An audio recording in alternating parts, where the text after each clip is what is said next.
السلام عليكم ورحمة الله وبركاته. الحمد لله وسلام على عباده الذين اصطفى. اللهم صل وسلم على نبينا محمد صلى الله عليه وسلم. أعوذ بالله السميع العليم من الشيطان الرجيم من همزه ونفسه ونفخه. الحج اشہر معلومات. حضرات محترم، اللہ تعالیٰ نے حج کے مہینوں کے متعلق ہمیں قرآن مجید میں بتایا ہے، لیکن وہ مہینے کون کون سے ہیں یہ نہیں بتایا. یہ بتایا ہے رسول اللہ صلی اللہ علیہ وسلم نے اپنی حدیث مبارکہ میں. اب یہ حج ایک ایسا فرض ہے جو اس شخص کے اوپر ہے جو اس کی استطاعت رکھتا ہے. جو لوگ اس کی استطاعت نہیں رکھتے تو ان کے اوپر اس کی کوئی پوچھ نہیں ہے کہ حج کیوں نہیں کیا. لیکن جو اس کی استطاعت رکھتے ہیں وہ حج نہیں کرتے، ان کو اس کی پوچھ ہے کہ میں نے تمہیں مال دیا، اللہ رب العزت سوال کریں گے تو تم نے یہ جو فرض ہے، یہ اسلام کا رکن ہے، اس کو ادا کیوں نہیں کیا. اب ہم میں سے بہت سے لوگ ایسے ہیں جو حج کے لیے جاتے ہیں، لیکن معذرت کے ساتھ وہ جب حج کے لیے جاتے ہیں تو جس طرح پہلے ہوتے ہیں اسی طرح واپس آگے بھی ہوتے. پہلے بھی جھوٹ بولنا، دھوکے بازی کرنا، فراڈ کرنا، دکانداری میں 2 نمبری کرنا، لیکن جب حج کر کے واپس آتے ہیں تب بھی وہی سب کچھ چلتا ہے. حج کرنے کا مزہ تو تب ہے کہ جب حج کا ارادہ کیا جائے. حج کا ارادہ کس طرح سے؟ حج کا مطلب ہی ارادہ کرنا. حج کے کئی معنی بنتے ہیں، جس طرح سے مشقت کرنا، جمع ہونا، اس کے کئی معنی بنتے ہیں، لیکن جو زیادہ تر جو معنی بتایا جاتا ہے وہ ہے ارادہ کرنا، اللہ تعالیٰ کے راستے پر چلنے کا ارادہ کرنا.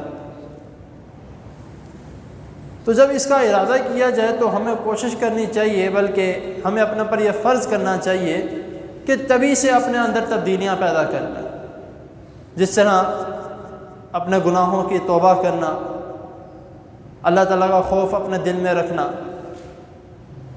لوگوں کو اس کے متعلق تلقین کرنا کہ بھئی نیک اعمال کرو، خود نماز پڑھنا، تلاوت قرآن کرنا، یعنی اپنے اندر چینجنگ پیدا کریں کہ میں حج پہ جا رہا ہوں تو انشاءاللہ تعالیٰ میں پاک صاف ہو کر آؤں گا گناہوں سے، تو اس کے بعد میں کوئی گناہ نہیں کروں گا.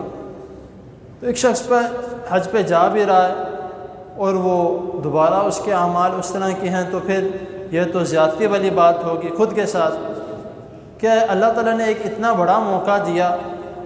اور جس طرح رسول اللہ صلی اللہ علیہ وسلم نے فرمایا کہ جو شخص عرفات کے میدان میں اللہ تعالیٰ سے دعا مانگتا ہے اور اللہ تعالیٰ اس کے سارے گناہ بخش دیتے ہیں، اور وہ اس طرح ہو جاتا ہے جس طرح ابھی اپنی ماں کے پیٹ سے جن کے آیا ہے. تو ہمیں اللہ تعالیٰ نے اتنا خوبصورت موقع دیا ہوتا ہے لیکن ہم اس کو ضائع کر دیتے ہیں. تو اسی لیے ہمیں خیال کرنا چاہیے کہ جب اللہ تعالیٰ حج جیسی سعادت کا موقع دیں تو اس کو رائے گاہ نہ جانے دیں.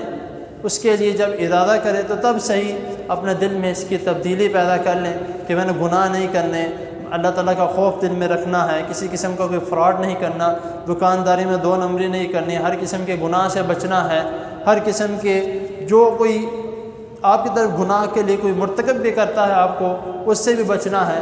تو اس سب چیزوں کا جب ہم دل میں رکھیں گے تو انشاءاللہ تعالیٰ اس حج کا ایک لطف اور اس حج کا ادا کرنے کا، اور وہ آپ کو آپ کے دل میں ہوگا کہ یار میں واقعی اپنی زندگی کا ایک ایسا فریضہ انجام دے کر آیا ہوں جس کا مجھے اللہ تعالیٰ نے ثواب دے دیا.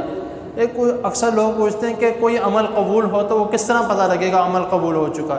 وہ اس طرح پتہ لگے گا کہ یہ یعنی کہ ایک میرا اندازہ ہے کہ آپ کے دل کو سکون راحت مل جاتی ہے وہ عمل کی، کہ یار واقعی میں نے عمل کیا، مجھے لگتا ہے اللہ تعالیٰ نے میرا عمل قبول کر لی. تو جب آپ اسی طرح دوبارہ یعنی کہ گناہ بھی اسی طرح سب کچھ اسی طرح کر رہے ہیں، تو اس کا مطلب پھر تھوڑا ہمیں خوف کرنا چاہیے کہ لگتا ہے ابھی ہماری دال گلی نہیں ہے. تو اس کا ہمیں خیال کرنا چاہیے. اللہ تعالیٰ کے حضور دعا ہے اللہ تعالیٰ ہمیں جو سنا ہے اس کو سمجھنے کی، اس پر عمل کرنے کی توفیق عطا فرمائے. اور آخر میں ایک بات اور یہ ہے کہ اللہ تعالیٰ کے فضل و کرم سے اللہ تعالیٰ نے مجھے بھی حج جیسی سعادت سے نوازا ہے. تو دعا کریں اللہ تعالیٰ میرا جانا ادھر عبادت کرنا اللہ تعالیٰ قبول و منظور فرمائے. میں آپ کو انشاءاللہ ادھر دعاؤں میں یاد رکھوں گا، آپ مجھے ادھر دعاؤں میں یاد رکھیں. اللہ تعالیٰ ہمارا سفر اور جو ہم حج کریں اللہ تعالیٰ اس کو قبول و منظور فرمائے. اور حج جو لوگ حج کر رہے ہیں اللہ تعالیٰ سب کا حج مبرور بنائے. جزاکم اللہ.